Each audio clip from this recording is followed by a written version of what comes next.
અનાજકાળ પૂર્વથી આ ધરતી પર રહેતો આવ્યો છે અને રહે જ છે. આધાર કાર્ડ કેમ વાવે છે કે આધાર કાર્ડ આપણે બીજા દેશમાં જઈએ તો કે આ ચૂંટણી કાર્ડ, પાન કાર્ડ, કોઈ બી આપણે જે ત્યાંનું નાગરિકતા મેળવવા માટે, ત્યાંનો જે સહારો લેવા માટે તે કાર્ડ ધારક આપણે બળવું પડે કે નહીં બળવું પડે? તે કેમ શું કહેવાય? શરણાર્થી સહારો. કે શરણાર્થી ક્યાં દેશમાંથી આવીને આ દેશના અંદર સહારો લીધો, શરણાર્થી સહારો, તે નાગરિક ભારતીય કહેવાય.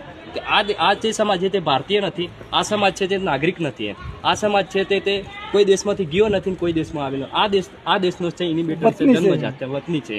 તે એટલા માટે કાર્ડ લાગુ નથી પડતા કેમ કે અમને ખબર હતી એ ટાઈમે, અમે બી લીધેલા છે, નથી લીધેલા એવું નથી કહેતા, પણ અમે અમારી રીતે જે ભારત સરકારના જે ઓથોરિટી પ્રમાણે ને ભારત સરકારના આદેશ પ્રમાણે અમે પાસે મામલતદારમાંથી જ અમે કરી દીધેલા છે ને તેનો બી દસ્તાવેજ છે.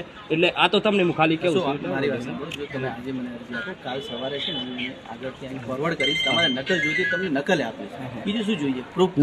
સારું. તો પછી હું